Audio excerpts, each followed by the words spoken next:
ndakubona agiye kwiparika kwese ndakubona imagine ariko kuvuga ati ngo je twararyoye kubona Sauda ngo bamutera inda bakaca bamutana bamutware nta muntu aba afise umutima w'ubuntu uryoherwa n'uburofa nk'ubwo ariko twe turyoherwa ikintu tugikeneye mu muvyaruro gusa bamukora mutako madogo kwere ninga uri kumwe n'umudemu ntumubabaza mu gitanda ujya kwera uyu barasanga telefone umugore wiwe era ademu muza muramutongoza Famba umugore we telefone babayifise cyane umva ngo yewe ngo kwa nadabu ndakuje ku mugabo wanje tukabashira kwa jina la Yesu hari umwana Nuraska fise yavyanye n'umugore wa Kesi ujya mwana Mayeri nyamba ari Mayeri nyene Mayel mama wiwe n'umugore wa Nuraske wa mbere bavyara ujya mwana wa Nuraske afise n'ujya mwana wa Sauda yitwa Imbari Right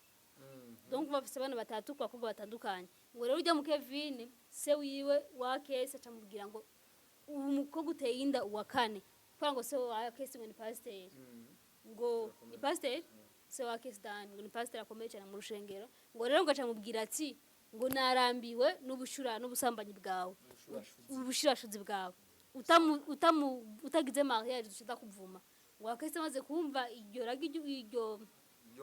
mvugo y'umuvyeyi ngo acara akese cyacahitamo kugira iki kumutwara rya Kevin sino nanyene ngo yagomba amutera inda amugire nk'abandi nk'aba Sauda ariko rero haci igihe cyo tubona koresha umwanya ariko arapostinga kuri Facebook kuri WhatsApp ngo Sauda ngo hari naka ngo ni ubuhari atwenga bisigura rero mwebwe mwakorana na Sauda ko byari byarabaryoheye nivyo canke sivyo. Every story matters. Cyagirona birato ni vya Famba. Oh yes, abakunzi ba Sivinda baramukije kwanza aho muri hose murazi ko dukundanye cyane ko ari mwikarema.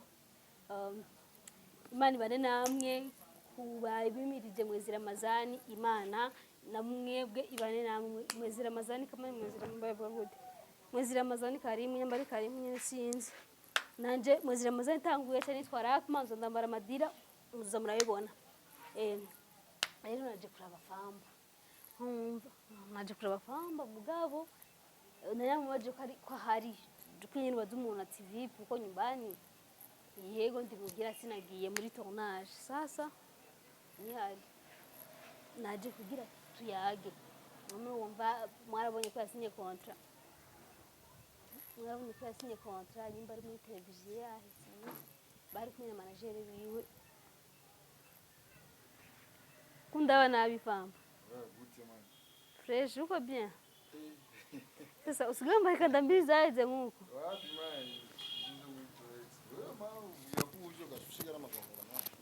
ni kamera yacu twaye meze neza man mahuzura vuga uje nyene umuntu akitegura tunako kapiriwe izi dreads shonyeleza zindi wanje wasizi wawe nawe sindavuzi none butanzi wewe ubona dizani oya warazifatanije ko ya nizi wanje man izi fresh man tukuri ijyanye turi pose ukavuga ko uje tukora ijyanye ngani turi pose wari kwinjira ukambye ukadodora nkamenya ko ukamenya ko ndi tukayaga fresh ngiye mwitware nakure happy so amazi baza kuvoma muri office cyato buranaje mu cyara masimu kinama ya zeremba mukina sine kwa sana basi leta kitinika cyangwa kanda kuzanira intebe cyane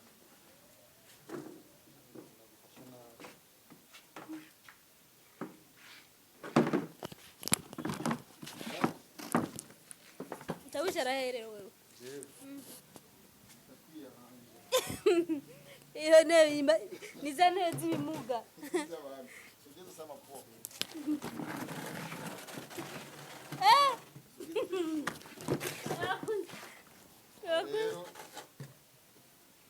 Kama kandi wambaye boka wala Yose kaptula. Aiga ndimwira.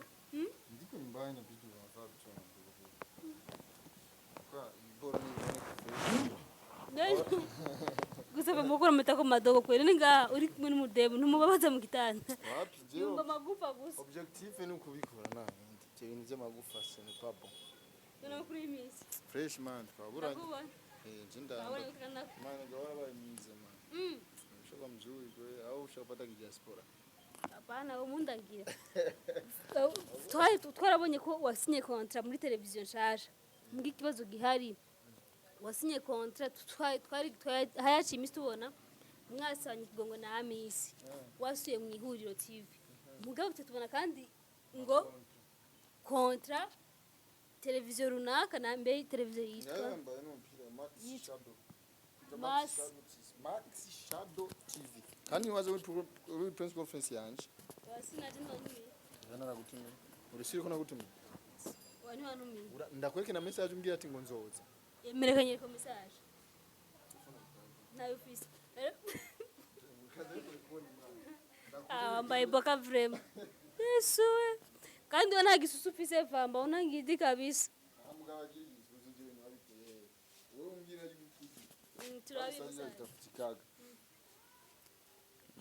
kandi vama numvise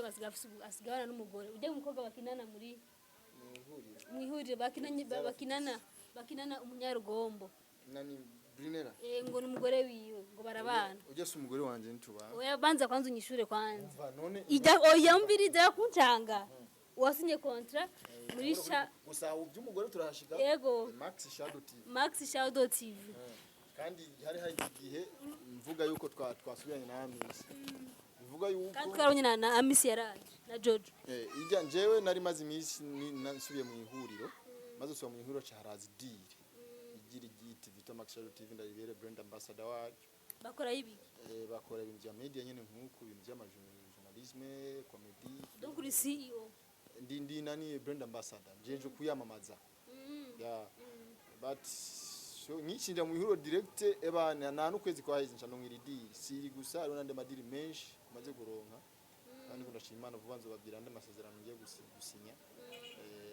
so sikuvuga ati ngo nukuba nkorera Max Shadow TV ngo naravuye mu ihuri no baravyumvikanye na Amisi apana bavumvikanye na Amisi baje bandone na jewe cavuga we nitwokorana udaciye muri management yanje cyandahuza na Amisi press conference irapangwa byose bigenda fresh tusinya amasezerano ubu kwezi twinjiza kanoti kameze fresh Nema mbere waciye urongora oya tugire hanga kurongora abyerekeye umudemu nawo ngo Brinera wo muri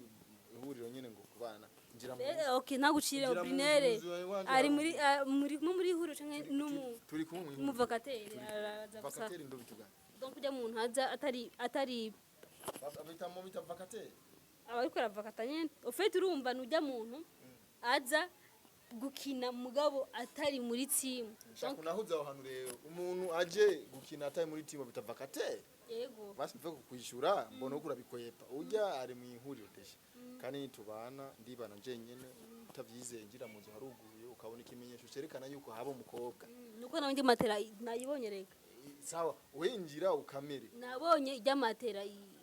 jama kumukobwa sawa winjira ahantu haba umugore n'umugabo ntihayobewe hari muzu ari byatu by'umugore suka bari byatumye mwambarana na silipe tumanitse ku mapakarde mbaga mapakarde n'ibindi bitandukanye wowe ukabonye ikimenyesho ko haba umugore mugabo murakundanye bazi turakunda n'umusheri wawe yeye twite ko muzo tumira ryari bazi kuko tumira mu biki muri mariage anje sivuba ubwo burozi mwahaye akesi nje nibwo mfata kubera ubwo burozi mwahaye akesi arongore nje nibwo mfata ndake ni diamond ni diamond man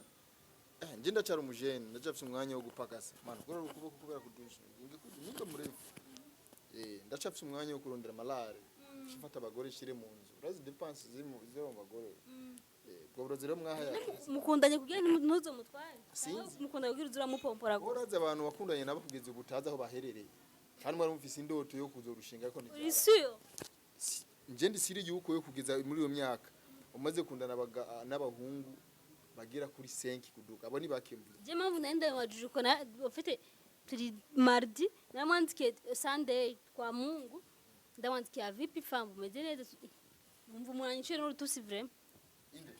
numva ujya kwera uyu barasanga telefone umugore wiwe era adamu muza muramutongoza Famba umugore we telefone babayifise cyane umva ngo yewe ngo kwa nadabu undakuje ku mugabo wanje tukomashira kwa jina la Yesu tijewe je n'umugabo wa wapi na wapi twe nitwiri kunyima abagabo turi kujya mu demo n'umukono nzomukubita kubera ndadamusheri wawe none nje bisaba demo benshi kandi si ubwa mbere si ubwa kabiri afara telefone yanje yandikira ubudema bukomesha ngo nje umureka n'umugabo wanje bati bijya bintu si vyiza ariko tu maze kumenya yuko ahora bikora ubu ngiye guhindura code kuko nkabikora kubera zi code yanje ukundanye n'umudemu canke mwizerana kumwereka code n'ikintu gisanzwe kuri kuri Saint Valentin Famba nakoresha umwanya bafashe barambara amakanzu bari bambaye amajipo n'amakanzu koresha umwanya koresha umwanya ariko araheza ishugwe Famba bacavanga muri abatinganye ibyo bintu bavuga ko nibiki abapede ja bapede ibintu bitahuriye ubutinganye babatinganye bitahutse ibyo batuvuga gusa ubwa mbere si ubwa kabiri turamenyereye mwarageze gufungwa mwebwe koresha umwanya yafunze sije umwanya yarafunzwe arakajamo gusa ibyo batuvuga ko by'ubutinganye sibyo badukoresha umwanya afite umugore ntaje nko kuwavuze ashase no kunyagiriza ko mvise umugore sinibaza ko byohura n'ibyo bintu so batinganye n'abantu bameze nk'abapede usanga bameze nk'abakobwa kandi wowe bishobora kubona ari mu acteur yagiye turabe oya aja gusada ukuntu ndakusa utingisha ivodo none turabe none nonyetse matako none Famba none matako nakwezi sinze ndakunyongera man gusa kimwe cyo gutwagiriza ibyo bintu ngo turabatinganye turabimenyereye icyo tuzi cyo turabagaho bijunja n'ijambo kandi twibaza guteza imbere famille yacu n'imiryango yacu uvuga ati ngo Famba n'umutinganye bavuga ngo Famba ari mu mizirima ngo Famba bavuga cyane n'ibyo nje mu mizirima eguri mu mizirima banyita Isa yitwa Isa bavuga basuri mu mizirima mugabo bavuga kujya ubunure kandi ingure mu mizirima ari haramu ibyo sivyo but njeri sivyo gusaba mvuga njere njejwe mbayeho kubera kuvugwa but usanga bijya abantu bamvuga arakamaro bagirira kuko no kwishanga uvuga umuntu atakamaro nibaza yuko abantu baza bicara bakamvuga ari ibintu bakuramo swati baronga amahera swati bari content ya posting akaronga ama views swati ibyo bamvuze ko ari ku mbuga za Facebook Instagram n'ahandi babimvuze ko bace baronga ama views bakaronga amafaranga sinzi ahubwo sinibaza yuko umuntu yo kwicara ngaho akamvuga atakamaro akuyemo nuko turatanga ubwa mbere uvuga ati ngo baravuga ngo nje n'umutinganyi ubona aho uvuze ati ngo baramvuga ati ngo nje ndajye ubunure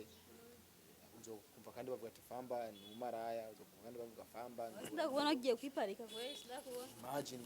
ni ibintu baza bamvuga so wibaje rero ku bintu bamvuga njewe byo nakuvuga umutwe kimwe cyo nje n'umuislam sinzi ingurube sinzoga ingurube sinzofanda na yiri anageze ko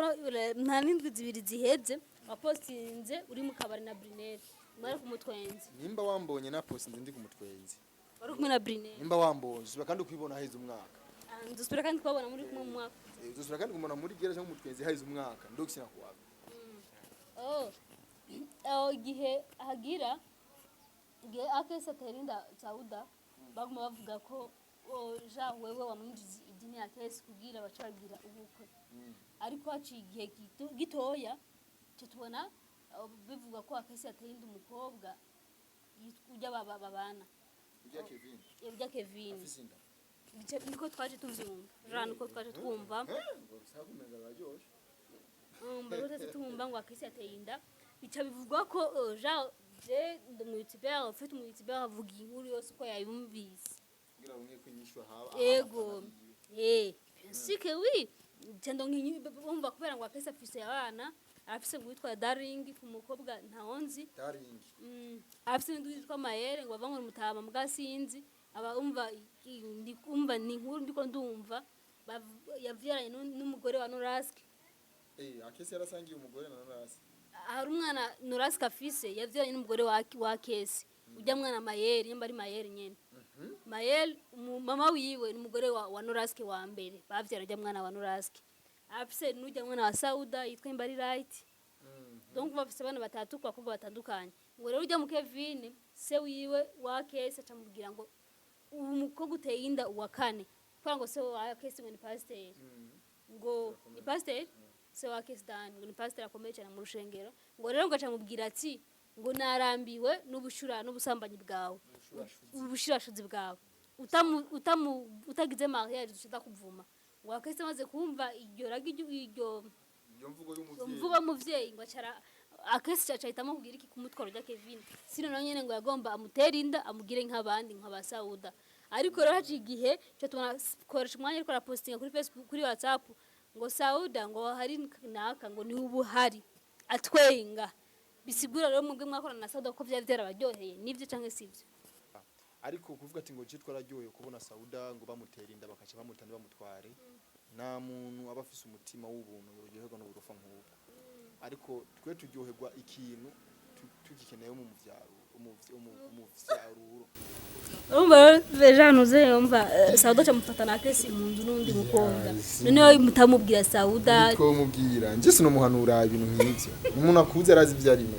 wowe ndakubwira umuntu agusumira nk'imyaka 200 ngo reka n'umukobwa reka ivyo gusamba bazi icyo ariko rakora so bakunzi ba STBJ twagane byisha Famba muganine ko ndamaze kujereka iyo TV shasha mbari wisho Max Shadow TV byo nagomba kunasigara mu brand ambassador kandi congratulations bamemba amafaranga menshi angahe sino yavuga gusa amafaranga bamemba ni menshi Famba rongo ingumye Famba ni ngumye sana Famba ugira ngo ikura mara mukundanya wezi bitwa gutwa amateka twahuje naragutongoje gira dukunda sinagutongoje kandi neza naguhemba ukwezi tubera dukunda yenda kugura amavuta ganaje amavuta ndayisiga none yaheze ko naza kukubwira nawe nguri Aida twe duhura mu rukundo apana ngo kubera dukundanye ngurire muzi je sinza nambara je nzimiranye ndakubwira nawe nzinguri so bakunzi ba STV mwakoze udukwirikirana nimba nakwiguye nari kumwe na Famba nta kibazo cyambu nari kumwe na Famba mwakoze udukwirikirana musanzi wiwe tena Famba afanyaga buswafi mnabiona yani baona abana ko barakina byinje nari ko kutabikura none kireje nabishize ngaho ko biraranga abana ko barakora wakoze rero kunyagisha nimba igombigwe tuzosubira ikindi gihe kandi sigamisiga isusu wabibonye yavuze ngo sigamisiga so kamama twitahire bakunzi basi mwakoze udukwirikirana ndabakunda cyane mugire ibihe byiza Every story matters.